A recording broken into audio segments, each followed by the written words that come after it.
સૌથી પહેલાં મેં ગ્રુપમાં આવી એક લિંક મોકલી હશે, એ લિંકને ઓપન કરવાની. એટલે અહીંયા એક એપ્લિકેશન દેખાશે ઇંગ્લિશ શિક્ષા, એને ઇન્સ્ટોલ કરવાનું.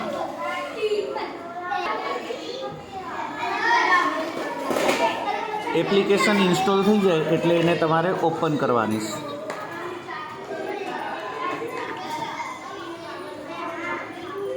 એટલે આવી રીતે એપ્લિકેશન ચાલુ થશે. એમાં સૌથી પહેલાં વાઇલ યુઝિંગ ધ એપ એને સિલેક્ટ કરી દેવાનું અને અહીંયા ફોન નંબર નાખી દેવાનો. આવું કંઈ આવે તો એલાઉ આપી દેવાનું ઉપરનું અને હવે અહીંયા ફોન નંબર. બસ આવી રીતે ફોન નંબર નાખી દો. પછી નીચે કન્ફર્મ લખેલું આવશે, એને તમારે કન્ફર્મ કરી દેવાનું. કન્ફર્મ કરશો એટલે થોડીક વારમાં એપ્લિકેશન ચાલુ થઈ જશે. જો તમારા 2 બાળકો હશે કે 3 બાળકો હોય, એ બધાના નામ અહીંયા દેખાશે. એમાંથી તમારે જે બાળકની પરીક્ષા અપાવવાની હોય એ બાળકનું નામ સિલેક્ટ કરવાનું.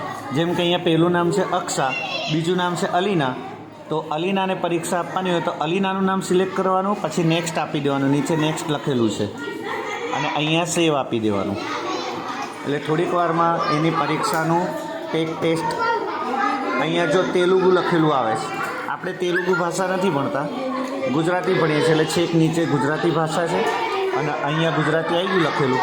એટલે હવે સેવ કરીને એન્ટર આપી દેવાનું.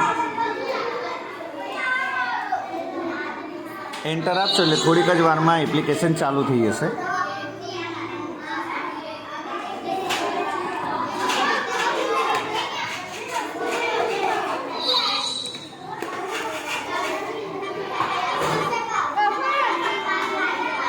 એપ્લિકેશન ચાલુ થશે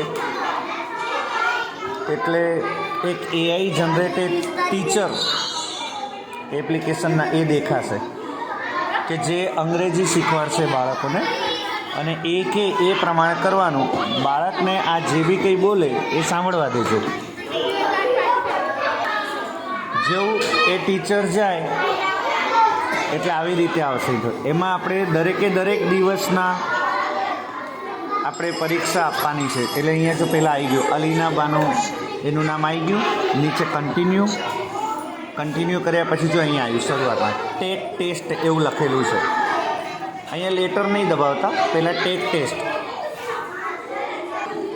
આવું ટેસ્ટ આવે એટલે ટેસ્ટને તમે દબાવશો એટલે પ્રી ટેસ્ટ આવશે. એને તમે વચ્ચે દબાવશો એટલે ચાલુ થઈ જશે ટેસ્ટ ચાલુ થાય. એટલે 3 પ્રકારની ટેસ્ટ આપવાની છે: રીડિંગ, સ્પીકિંગ ને લિસનિંગ. આ સૌથી પહેલાં રીડિંગની ટેસ્ટ છે, એટલે કે વાંચીને બાળકોએ જવાબ આપવાના છે. માનો કે આ ટેસ્ટ આપણે ચાલુ કરીએ તો આવી રીતે એક સવાલ હશે, એના 4 જવાબ છે.